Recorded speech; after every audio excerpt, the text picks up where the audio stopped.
Hello and welcome to the Doofcast, a film and TV podcast from Doof Media. My name is Scott Daly, and joining me, as always, here to buy me a coffee and a cigarette, it's Matt Freeman. How's it going today, Matt? Well, I'll buy you the coffee and the cigarette, but what I'll really give you is wisdom. But did you shoot my dad in the face? We're really not going to talk about that. I'm not going to.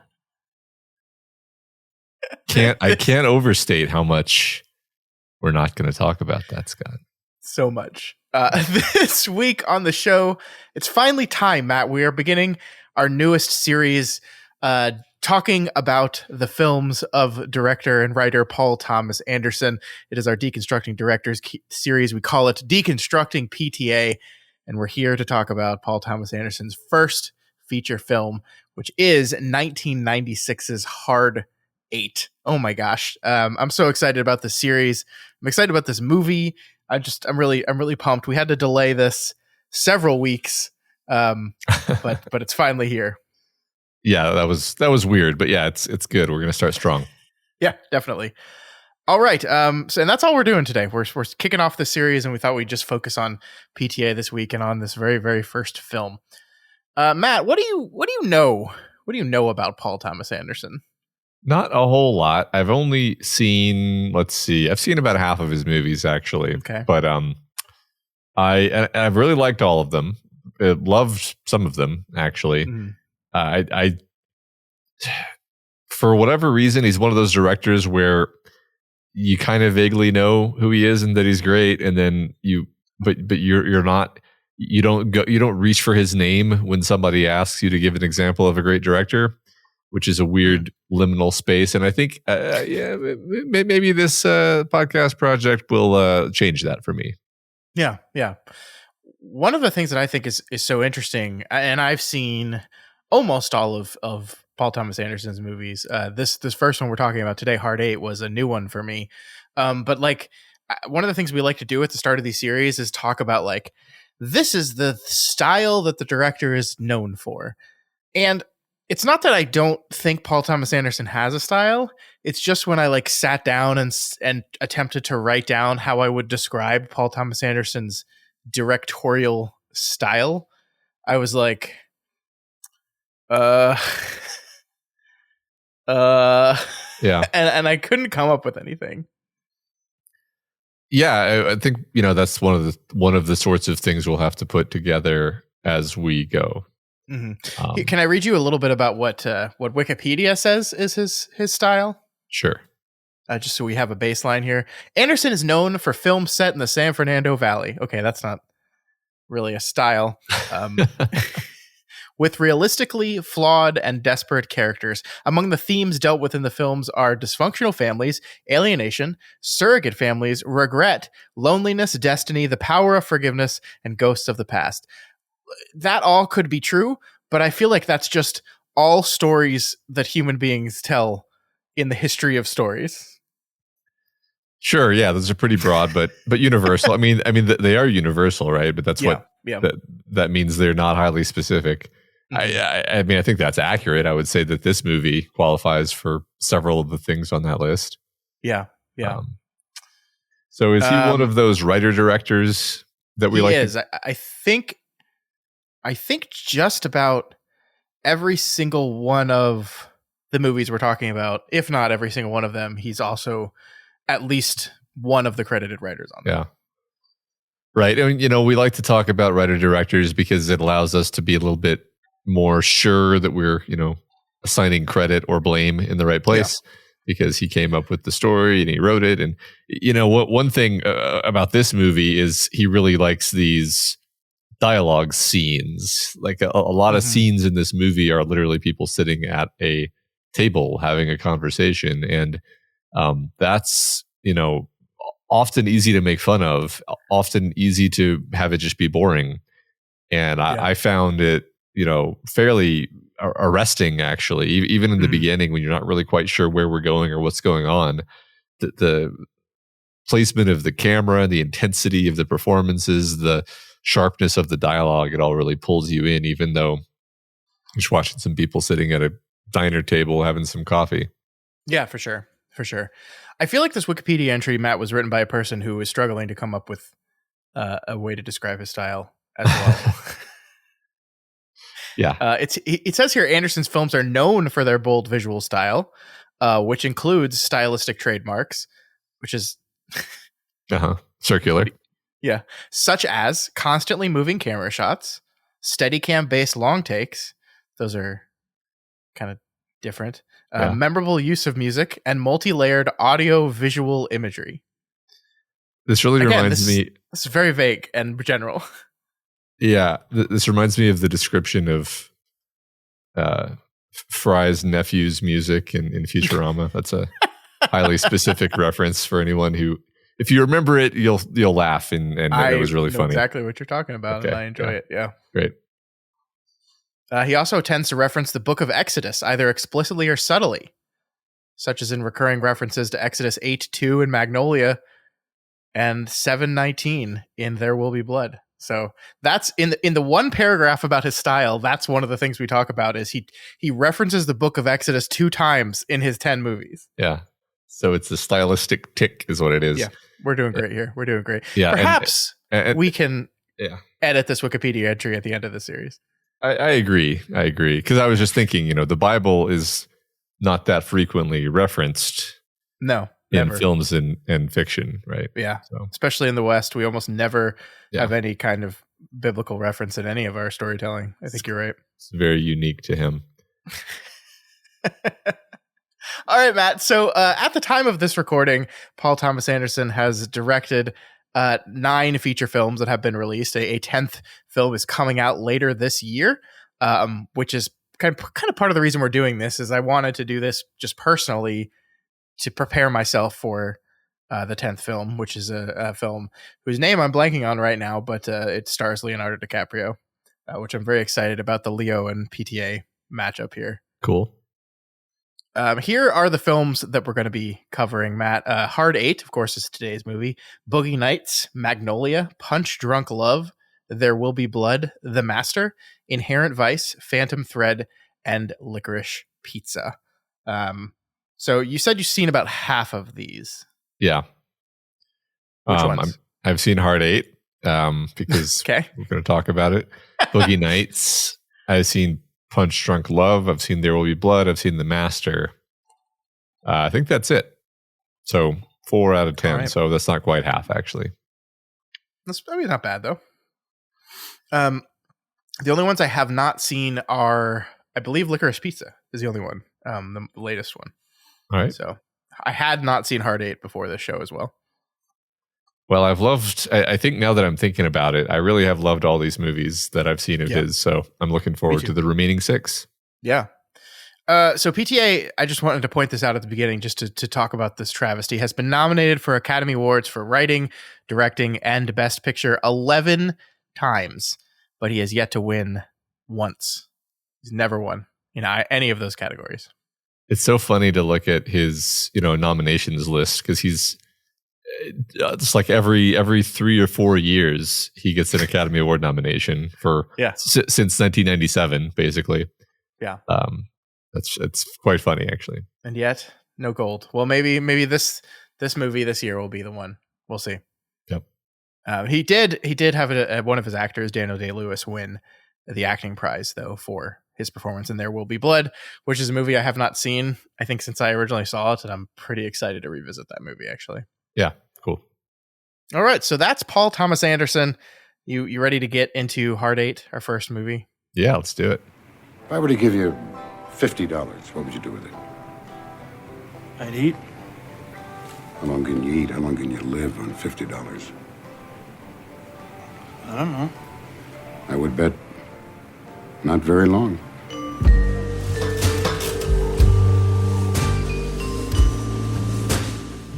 All right, Matt, let's do it. Tell me, what is Hard 8 all about?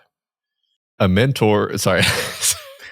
stranger mentors a young, troubled Reno gambler. That's it. Yeah. Accurate.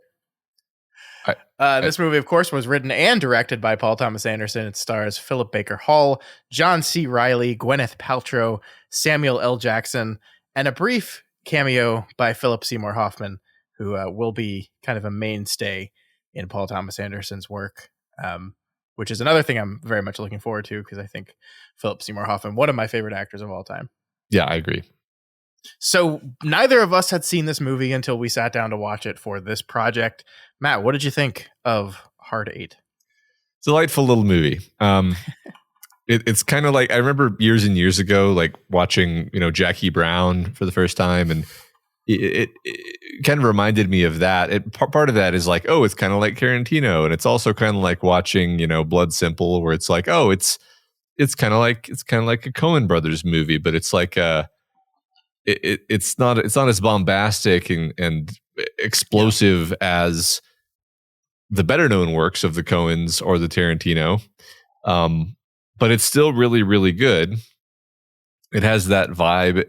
It's also not aping those things. It has its own lane. It's kind of funny in a way that it's got a unique sense of humor to it. I think John C. Reilly has a lot to do with that. Yeah. Something I wanted to talk to you about is like, is it funny because I expect John C. Reilly to be funny, or is it actually funny? I think it's actually pretty funny. I agree. So I had a great time with it. I found it, like I said, riveting, was glued to the screen the whole time. And the performances are fantastic. Really, really solid cast. Yeah. What did you think? I really love this movie. So this thing happened where we had to push back this recording 2 times, I think.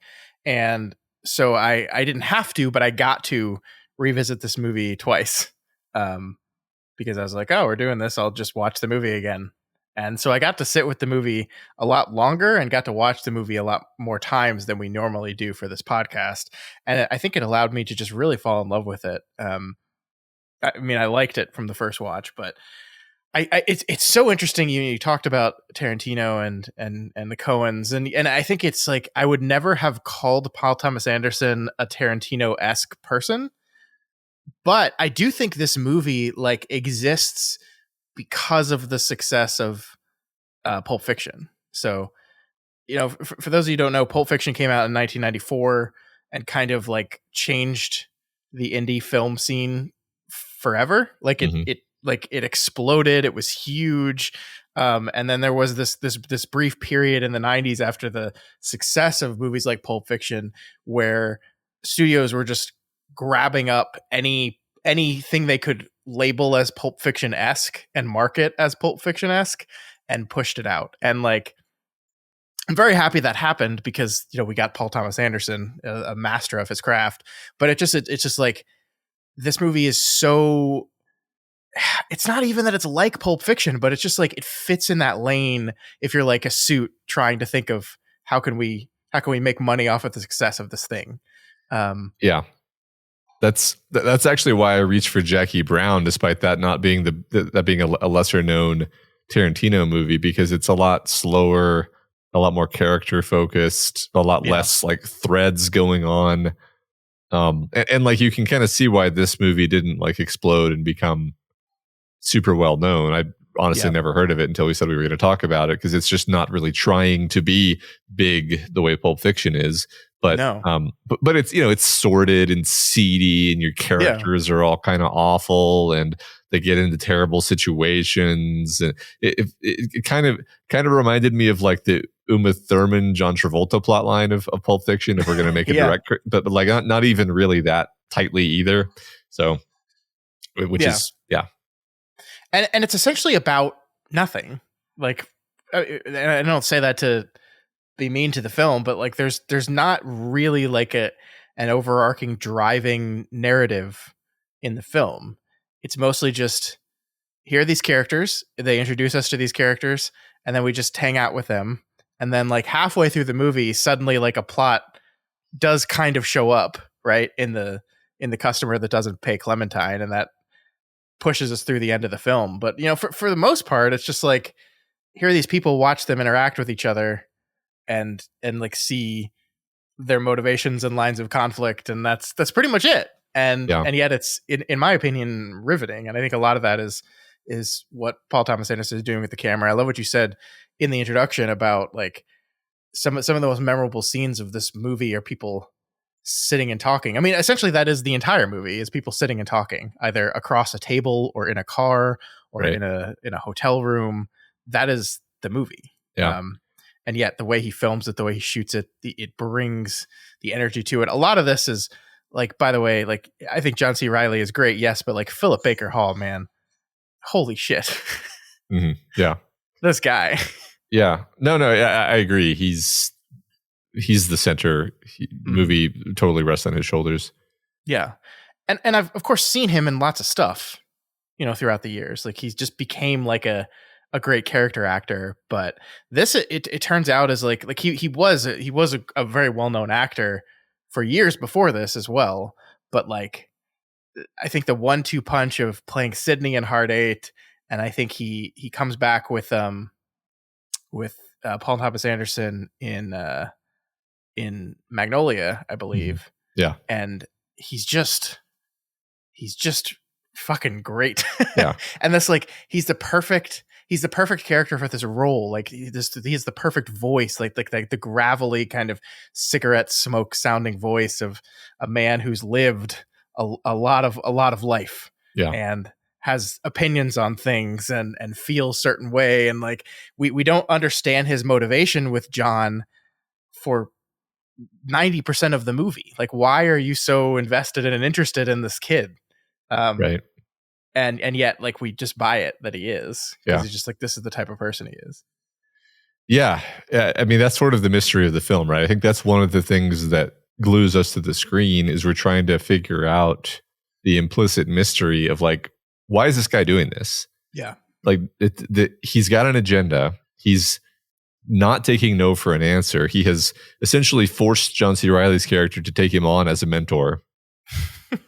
And one way of looking at this plot, I was kind of dissecting it, and I was thinking, it's a slow burn that doesn't tell you it's a slow burn, because what they're doing is they're building up all of these lines of conflict and intent, but they're not telling you that the movie's not tipping its hand to tell you that's what it's doing, but it is establishing all of these characters and their motives and what they know and what they're interested in, and then the like you said, there's like the rapid succession double whammy of John C. Reilly's new wife sleeping with someone and them kidnapping him, and it just being this horrible situation, and that being something that he has to deal with, and then you're kind of like, okay, this was my experience watching the movie. Okay, that happened, and I was like, okay, that's, I was kind of waiting for the plot to get started. Took a while, then this happened, and now that's over. So was that the plot? Like, was that the movie? Was it just, and then Samuel L. Jackson comes back and he's like, I know that you killed the kid's father. And then suddenly the thing about the slow burn that I just said, all of that pops into focus. You realize, oh, I understand why he's been doing this. All of these dynamics suddenly come into focus. What seemed just like a bunch of stuff happening, suddenly it is a plot. Suddenly you realize, like, oh, I suddenly understand the plot that I'm in. And then the actions that he takes from the rest of the movie become just incredibly engrossing, as you're like, okay, well, I know this guy and I know what he prioritizes, and I know this is extremely important to him. So let's see what happens. And then it's very dark. It's very, it leaves you in a position of feeling very complicated feelings about the character. Yeah. Just a really unusual story structure, which I think is, if we're going to start naming PTA qualities, I think like non-traditional, unusual story structure is one of them. But it works in this backwards way that I wasn't expecting at all, and I loved it. Yeah, I mean, he just kind of immediately becomes like one of my favorite characters ever, and I'm saying that with a little bit of hyperbole, but like, I am really fascinated by this guy, and because like the movie shows you like so much of who he is, but also like gives you hints at who he was. We meet a man who like talks about when he's teaching John C. Reilly's character kind of how to use his rate card or whatever to get comped stuff in a casino. Like he says, I used to do this, and like he seems like a man that just lives in a world that you and I do not inhabit, right? It's a world of people that just kind of drive around casinos gambling forever, to the point where he's like playing Keno randomly. He's just like a professional gambler, and he has this kind of he's very prim, he's very proper. He's a guy, he's gonna put a tie on every day, no matter what. He sees Gwyneth Paltrow's Clementine, and he is totally unhappy with the way she's being treated. I really love. It almost just like seems like he exists in another world, because like he's very protective of Clementine. He admonishes people for treating her badly, especially Samuel L. Jackson's character. But then she just also is a hooker. Like it's like you don't call ladies that or treat ladies like that. But like that's actually what she is. And like gets married to John, and then on the day of their rush wedding says, "Oh yeah, I'm gonna sleep with someone for money." It's like I'm completely enamored by him, because you also get these hints of this kind of violent past and this problem he has with impulse control. Like we never learn why he shot John's father, but like I think by the end of the movie we can kind of see what happened. And I think the title of the film is Hard 8, and the scene with Philip Seymour Hoffman when they're playing craps. Do you understand craps at all? A little bit. I don't. If you ask me to explain the rules right now, I'm pretty sure I would fail. But think the idea is you pick a number that the dice need to sum to, and then the dice need to basically that roll needs to happen before you roll. I think it's a 7. Correct. It's a 7. Yep. Yeah. And you can make more specific sort of sub calls. So instead of saying I want to see an 8, you can say I want to see a hard 8, which means 2 4s specifically. Yeah. Which is more unlikely than an 8 any possible way, and thus the payout is higher. So it's like you're calling your shot. It's a big balls play, right?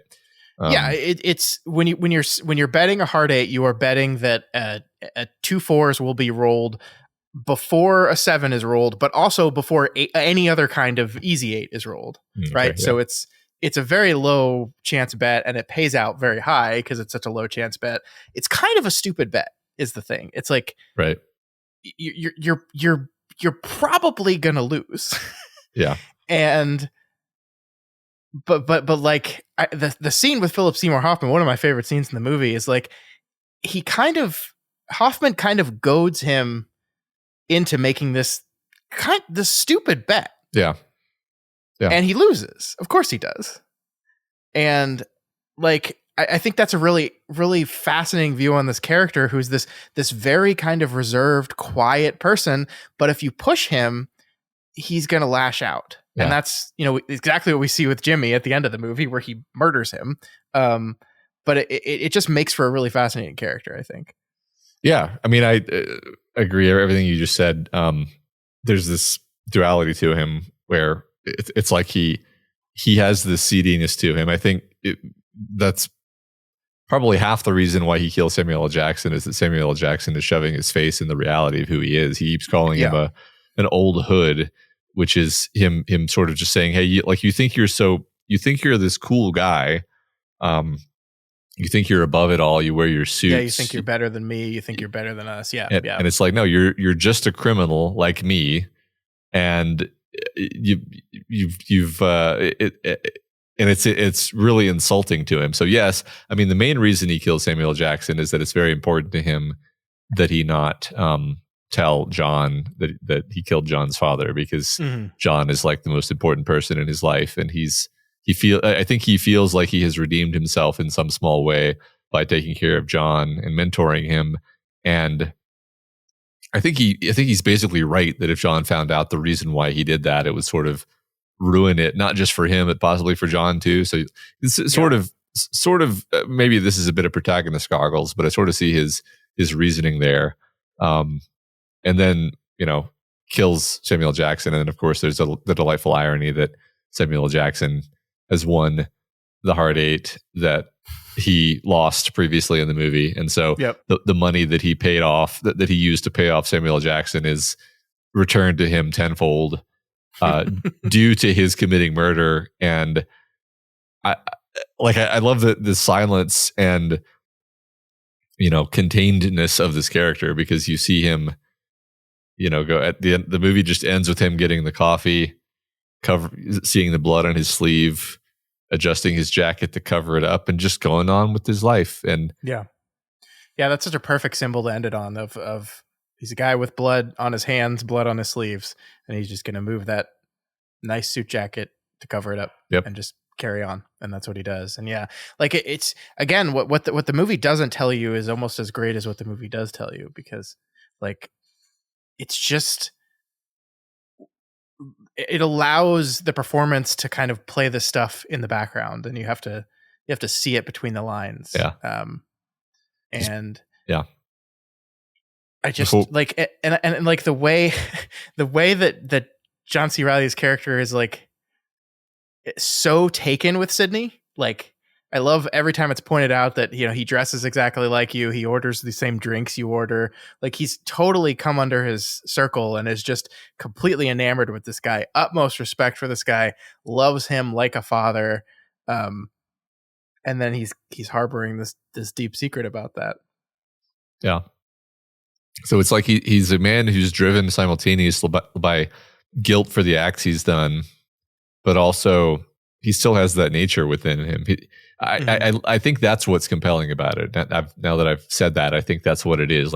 There's the archetype of the guy who used to be bad, and now he's redeemed. He's good, and that's not what Sydney is. Sydney's basically still a killer, a criminal, a degenerate, degenerate gambler at heart.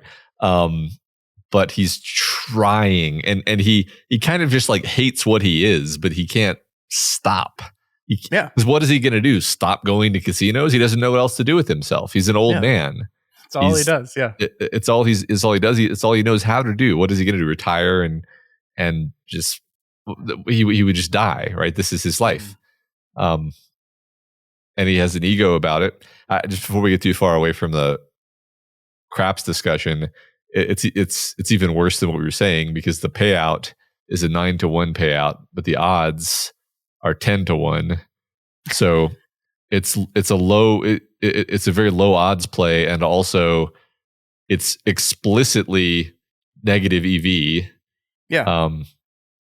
Which is just, you should just never play. You should never play that. It's a terrible bet. It's a terrible bet, and yet, of course, you I love that.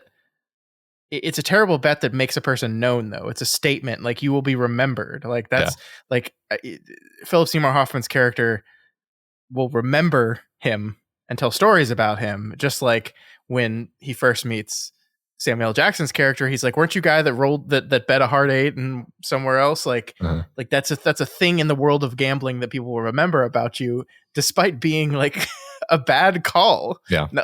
Don't do that. If any of you are interested in playing craps, don't bet a hard anything. Yeah. Right. I was thinking about this as a character trait, because normally it's perfectly characterizing, because he's so methodical. He's so systematic. He does all these tricks, these very patient tricks, like the rate card you were talking about earlier. And if you watch him, it's he's trying to teach John C. Reilly this system where it's this is basically a livelihood. Is you just move around between casinos, don't stay at one place too long. You basically just keep your head above water. You count cards here and there. You don't make too much money, You do okay for yourself. This is your life. This is your lifestyle. This is your livelihood. Yeah. But he still has this streak in him where, like you said, you hear the story from Samuel L. Jackson, and you see him do it in this movie where he bets a large amount of money. He doesn't seem that rich, actually, right? He bets a pretty large amount of money on these hard eights, and it's always this like ego thing. So he's just got this streak in him, this ego streak in him. Yeah, I mean, you feel like he's getting by. He's not broke. He's not standing outside a diner with not even $600 to his name to bury his mother like his protege is. But yeah, they don't seem like they have a lot of money. They're living off of comps. Like John C. Reilly is stealing the cable in his hotel rooms. All this like wonderful like everything they do in this movie, like you can't do anymore. Like just be clear, like none of the stuff in the casino. I also think like comping is a thing that casinos don't do much of anymore anyway, because they just don't have to. Right. But like even if they are comping stuff, if that's all digitized, you're not going to fake anyone out. By I wonder if that ever worked in general. You know, like that's the type of thing where you're like you can see the logic of why it would work, but like it takes one guy being like, "Hey, wait a minute." Yeah. Right. But that's, I mean, it's a perfect metaphor for how they live their life, and yet he does have this air to him that he feels like he's above this, he's better than this, he's better than everyone. Like his first conversation with Clementine is like this like she comes over and he just point blank asks her, is like, do they make you flirt with them? Do they make you do that? And she's like, I mean, no, they don't like make me do it, but like I work for tips.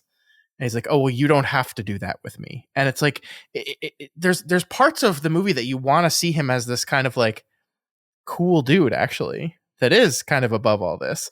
And yet, like, there's moments where he's like playing Keno, which is like, it's not like you don't play Keno if you want to win money. Yeah. And like it's so God, I love him so much. Yeah, right. His it's this fantastic. I really want to know like what the discussions were about, like who is this guy and how do you play this guy, because he's so charismatic, he's so lovable. I wasn't really thinking a lot of these like critical thoughts while watching the movie, because he's so magnetic. You can really easily understand why John C. Reilly fell under his orbit, because it's like, this guy is the coolest guy ever. I get it. I want to be like this guy. I want to wear suits to casinos and sit there and smoke cigarettes and just be so cool that everybody just sees like, oh, that guy knows what he's doing. Yeah. That guy belongs here. But at the same time, he's kind of twisted under the surface, I think, and we see all the indications of that. And he, murders a man also. Yeah. Details. I mean, and then the people he surrounds himself with are kind of idiots. Like John C. Reilly's character in this movie is like the perfect John C. Reilly performance, right? Where he's kind of this lovable moron, where like you like him. Yeah. But he's just like, dude, what?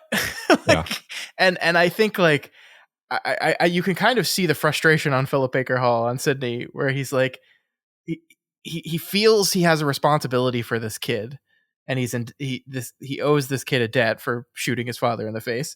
And yet like this kid just it's like part of just being a parent, and like being a parent of a kid that just keeps getting themselves in trouble, and also just like, oh, Jesus Christ, man. Like his entire reaction when he walks in that hotel room and sees the lay of the situation, that they've kidnapped this man who refused to pay $300.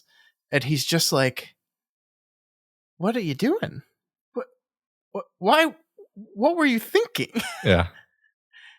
Yeah, you're right. He's John C. Reilly's character. He's an idiot, and he's never going to get any smarter, right? Mm-hmm. And this wears on Sidney, but he loves him. He can't give up on him. Yeah.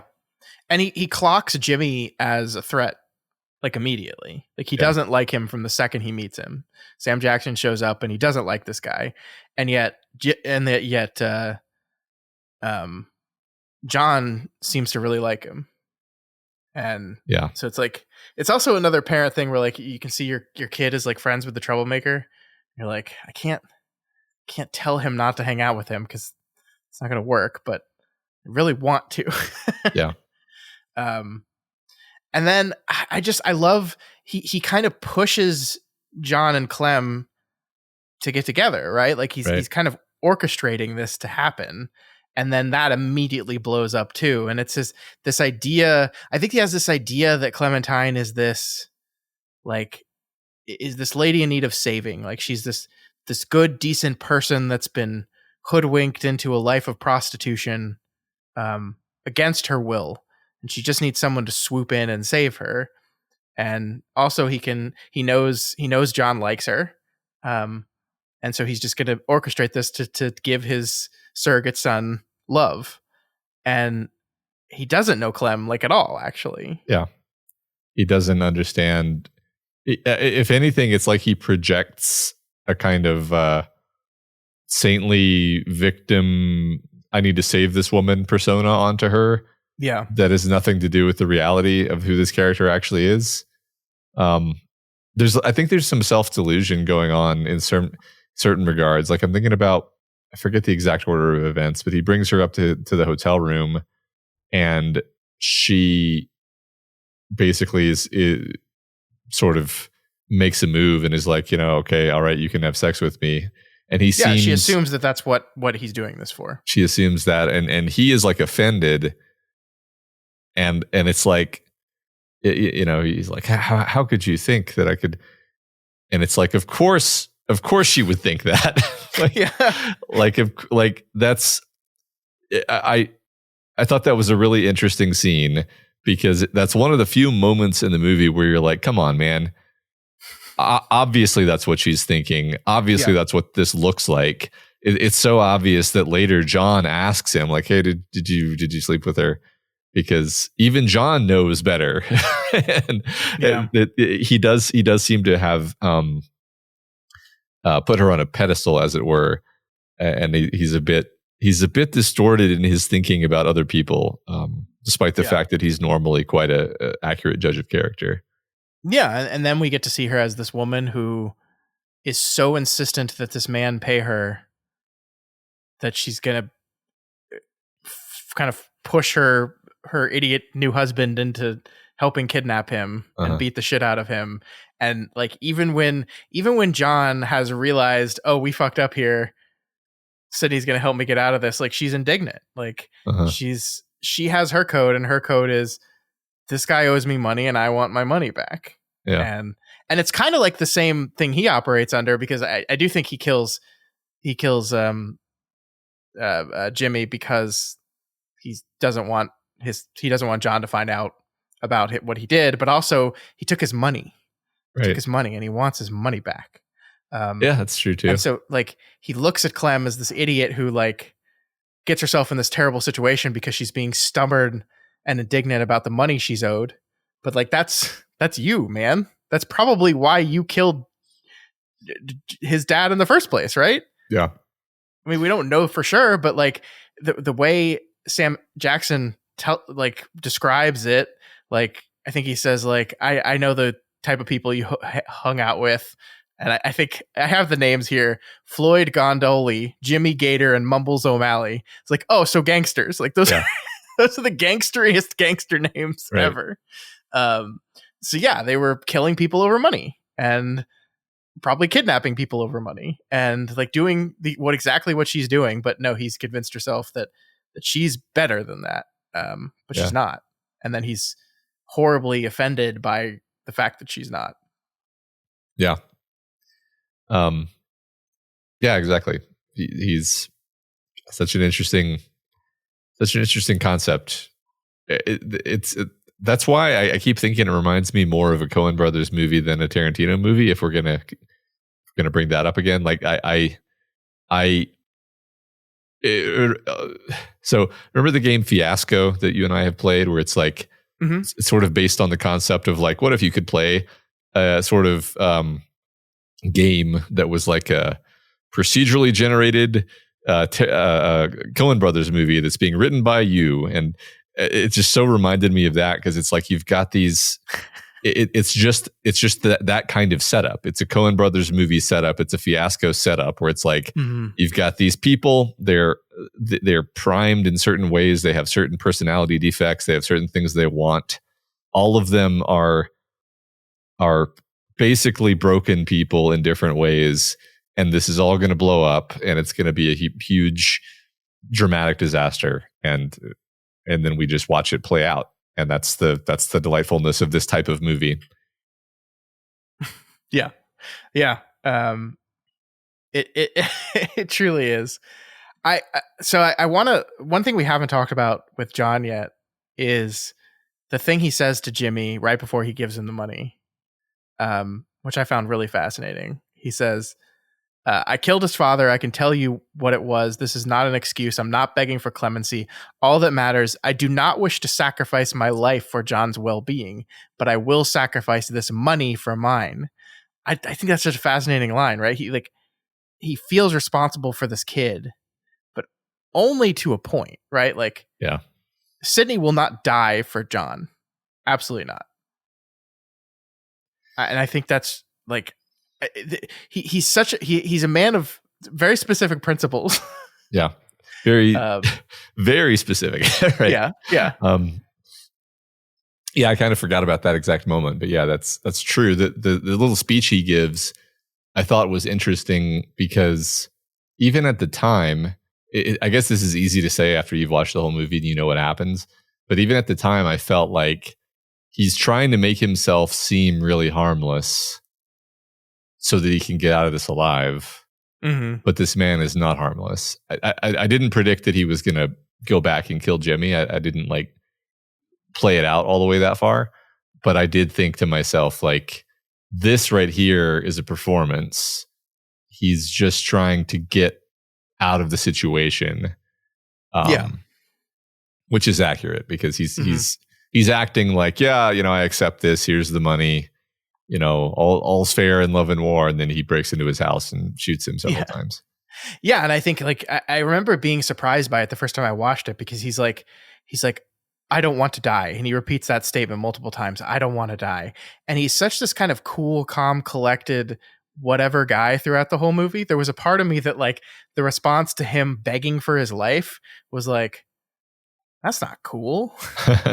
That's not suave. That's not the smoky, raspy voiced badass guy I thought he was. He's just begging this crook for his life. But you're right. It's an act. He's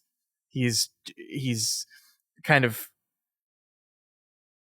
rolling on his belly, or showing his belly to this guy to get out of the situation, knowing the first thing he's going to do is go get his gun and take him out at first available opportunity. Yeah. Speaking of that, I don't know if I'm right about this, but I feel like, he throws away Jimmy's gun, and then Jimmy obviously has another gun.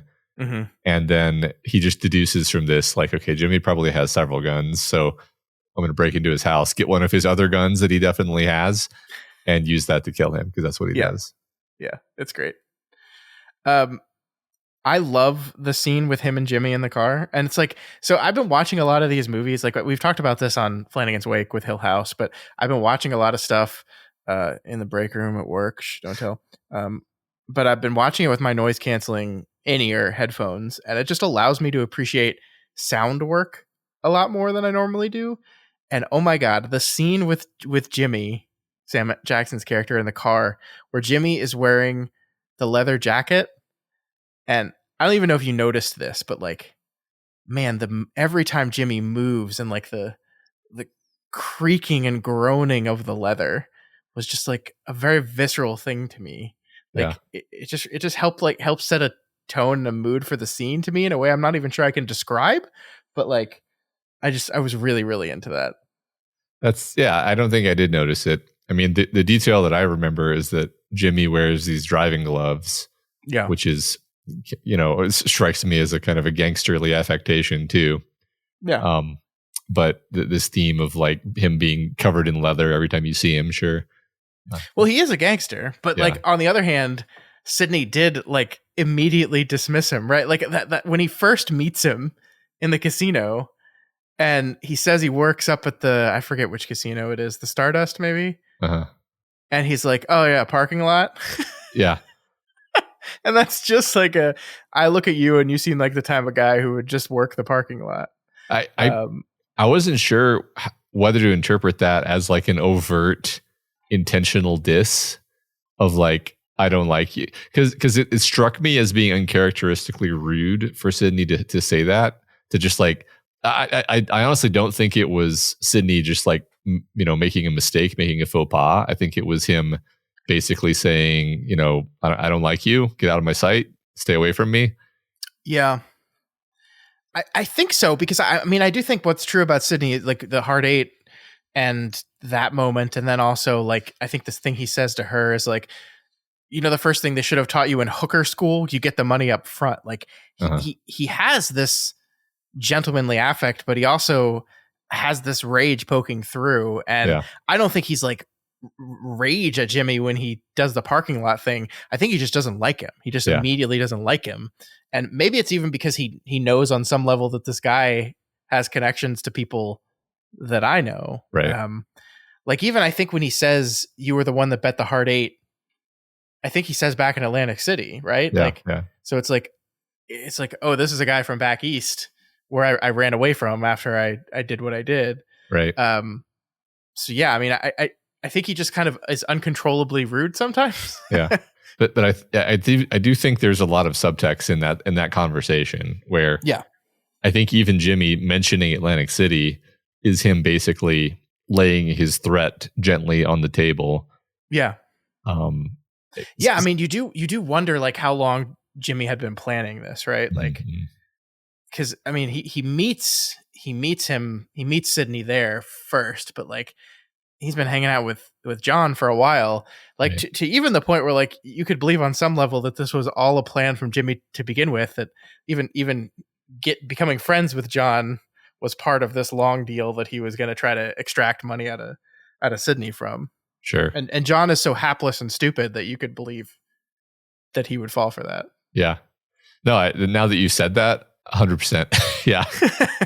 Yeah, I think that's it. In fact, I'm not going to say that I had that exact thought, but I keep thinking about the last moment where Sydney gives him the money and, he puts it in his coat, and I forget exactly like the back and forth, but the last moment of that is Sam Jackson sort of he like laughs to himself, and then he like, shakes his head laughing, and then he, looks at Sydney, and then he kind of leans forward as if he's going to say some final cutting fact or revelation in Sydney's ear. And then he stops himself and he pulls back, and he just like laughs to himself again and like waves him off. Like, it's almost like it's not worth it. Doesn't matter sort of. And I was wondering, like, was he going to tell him like, God, my feeling of that performance was like, Sydney's not even aware of how sort of thoroughly he's been screwed over here. In fact, I thought, no. Okay, now I remember what I thought. I thought we were going to find out that John C. Reilly was in on it with Jimmy, and that this was a con. But which would have been an interesting direction for the movie to go, right? But we didn't go that way. Yeah, obviously. I mean, I think that would have been an interesting twist on it, but I don't think John is smart enough. Yeah. To pull something off like that. Right. I mean, ultimately, like, it's so interesting because, like, we've talked about Sydney as this asshole hiding in a gentleman, but he's also like, there's moments in this movie where, like, when he's watching the wedding video of Clem and John, like, I guess what I'll say is, I think when he tells John he loves him, I think he means it. Yeah. I he does. I think he aspires to be a better man than he is. Yeah. And which is kind of an admirable trait, but sure, then he's still also a giant asshole when he needs to be, or when he can't help himself. Yeah. Just can't get away from that cigarette and a Yep. coffee. Man, really want to start smoking, Scott. Seems so cool. Don't do that. Let me tell you, I do not smoke. I have smoked cigarettes in the past. I had a terrible habit where in college where when I got very, very drunk and had a friend that was a smoker, that I would smoke a cigarette with him. Uh-huh. It never was enough to like form any kind of addiction. But let me tell you, what does not taste good is coffee and cigarettes. Just like the bitterest flavors in the world. Yeah. I like black coffee. I didn't always like black coffee. I forced myself to like black coffee by just drinking it until I liked it. Right. But no, it's not a good combination. And maybe it's because I'm not a smoker. Like maybe if you're a smoker, you smoke constantly, that flavor profile will be enjoyable to you. I feel confident that as a coffee addict, I feel like if I was a cigarette addict, there'd be no better experience in life than sitting at a diner smoking and drinking black coffee. that fair. No. That's very fair. I think you're right. Yeah, I mean, like I always would like watch like movies and even friends where like they would finish eating and then like light up a cigarette, and I'd be like, that feels like it would taste disgusting to me. But again, I am not a cigarette smoker. Yeah. Oh, you can learn. I mean, I think anything that you're addicted to tastes good to you, right? Let me tell you something that's also really bad for you. Being intoxicated and then getting a giant influx of nicotine, which your body is not used to dealing with. Not good. Not good. Yeah. Right. Yeah. It's also fun to go to one of those hookah bars where God knows how much nicotine you're imbibing. Can I just say though, like this I can't believe I'm about to say this. We are not a pro smoking podcast, but you do feel really fucking cool when you're smoking a cigarette. Yeah, no, it looks really cool. Looks really cool. You do feel really fucking cool. Yeah. I would never do it. It's a horrible habit that I'm so lucky that I do not have to deal with at all. Ever. I literally haven't smoked a cigarette in 20 years, but you look like a fucking badass. Yeah. Totally. I mean, it's a thing that they use in movies. Actually, okay, so to be, a bit more serious, like you notice it in this movie because, and I think I've heard that like actors like cigarettes because it's a excuse to move your hands because you're holding this thing out in front of you. You have your hand up kind of near your face already. You have an excuse to have your hand up near your face, which means the camera can be focusing on your face and then your hand is in the side of the frame. Normally that would never happen. Normally your hands are nowhere near your face in any normal context. But if you're smoking and you're sitting at a table, then your hands are on the table, etc. So it gives the actor this extra little magic wand to introduce gestures and character in terms of how they're handling the cigarette.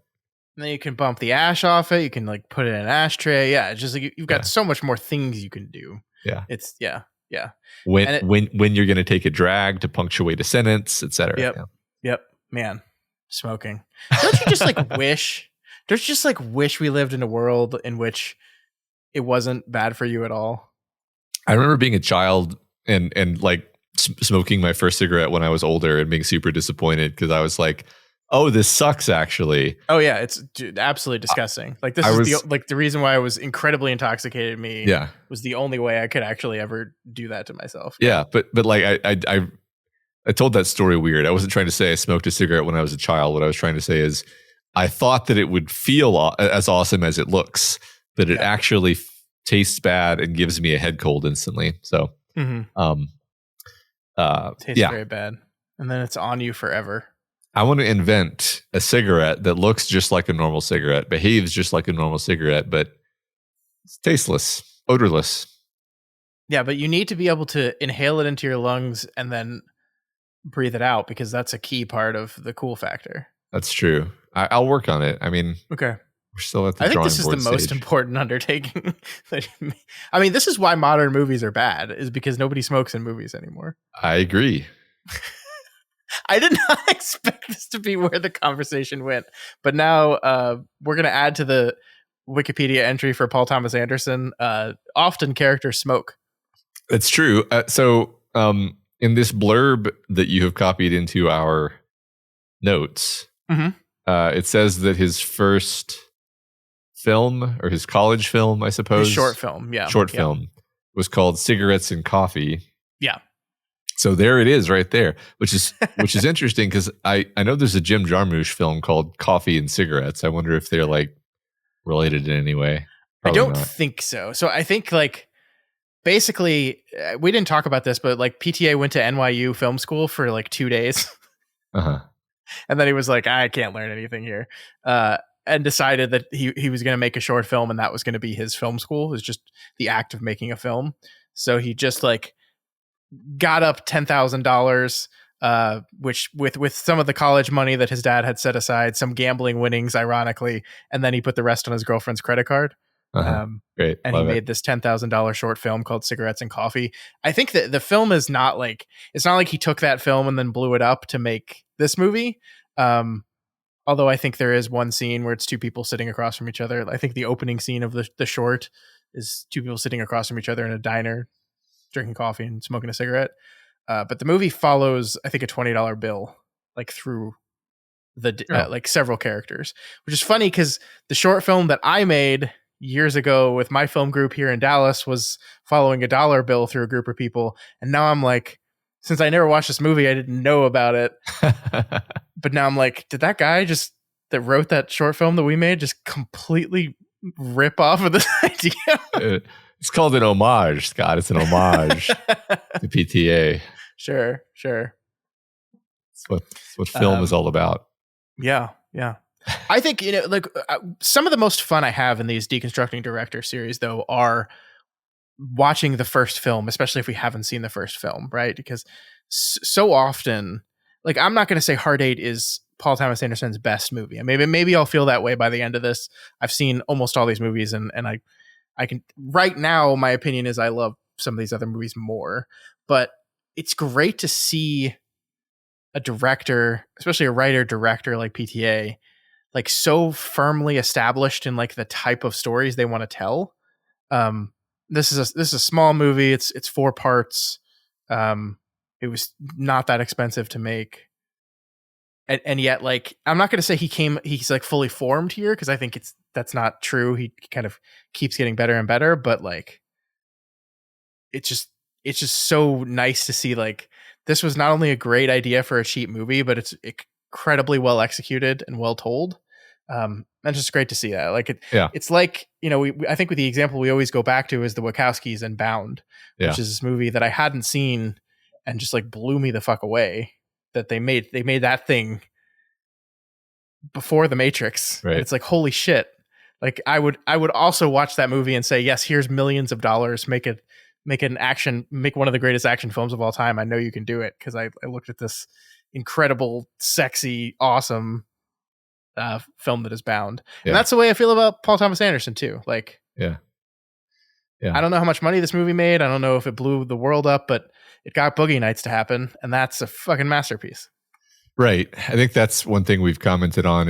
I don't know how many of these Deconstructing Directors projects we've done with different directors, but it does seem like when it's almost like if a director is going to go on to become a great director, then usually their first film is a grand slam, which sounds weird because it's like you would expect at least a few of those in there would be kind of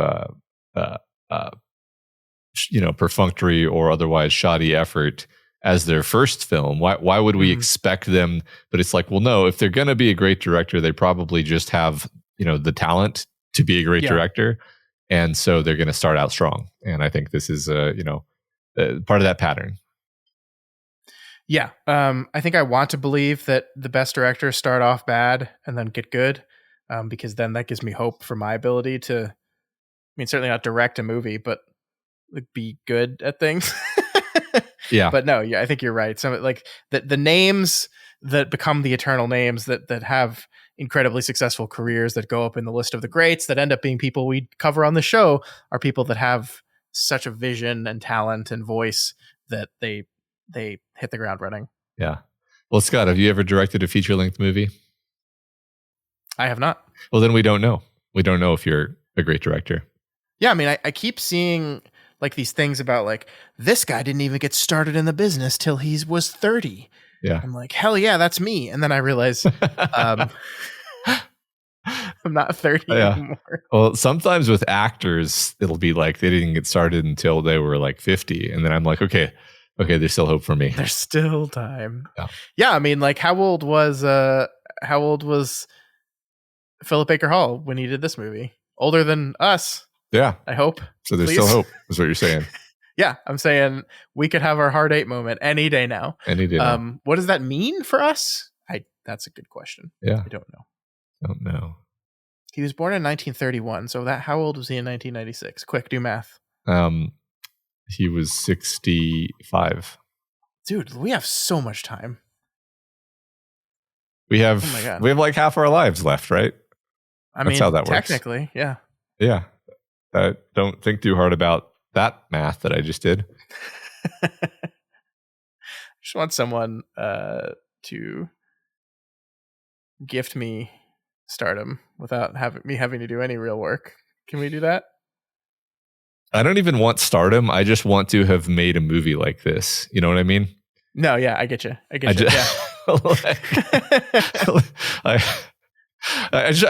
don't need stardom, Scott. I just need greatness, right? Sure. I don't ask for much in this life. Just to be great. Yeah. No. You're right. So let's get working on our hard 8 right now. All right. Sounds good. You got any ideas? Nope. Fuck. All right, we'll come back to it. We've got 9 more movies to cover, so maybe by the end of it we'll have our idea. Okay. Wait, I got this really good idea. What if we follow a $5 bill?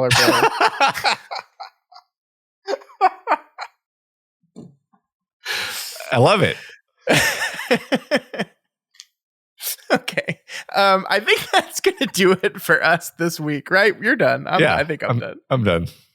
Yeah, I think that's going to do it for us this week. If you have any opinions on Paul Thomas Anderson in general or Hard 8 specifically, please feel free to reach out to us. You can contact us via email at doofmedia@gmail.com or over on Reddit, reddit.com/r/doofmedia. You can also find us on Instagram at doofmedia. Yeah. If you're not subscribed to the Doofcast, we encourage you to subscribe so you never miss an episode. You can find us on all the major podcasting platforms and, of course, YouTube. And you can also find this and all of our other shows over at doofmedia.com, our new website. It's very pretty. Go check it out. doofmedia.com. If you want to support us, you can also become a patron of Doof Media. You can go over to patreon.com/doofmedia and pledge at any of the available levels. Just this past week, we had a new episode of 2, the From podcast, talking about season 2, episode 1 of From. We're going to continue that. We've also got some other fun stuff coming up, so head on over there. And if you're listening to this on the 30th of March, tonight we are doing our book club over Lonesome Dove, one of the greatest books I've ever read. Yeah, classic. Yeah. Please consider giving us a rating and review on Apple Podcasts if you have the time. Each review helps us get more exposure and introduces new people to the content that we make here. Matt, I just realized we forgot to talk about Gwyneth Paltrow. She's good. I like her. I mean, she's a fantastic actress. She's the namesake of our entire media empire. That's we true. Did not talk about her performance at all in this movie. That's true. We talked about her character a bit, but we didn't talk about her performance. Yeah. It was great. It was great. She's great. Love her. All right, folks. Next week on the show, we will continue with Paul Thomas Anderson and his big smash hit that follows on Hard 8, and that is Boogie Nights. Oh my gosh. So It's hard exciting. to believe that was his second movie. I know. Boogie Nights next week. Can't wait. See you there.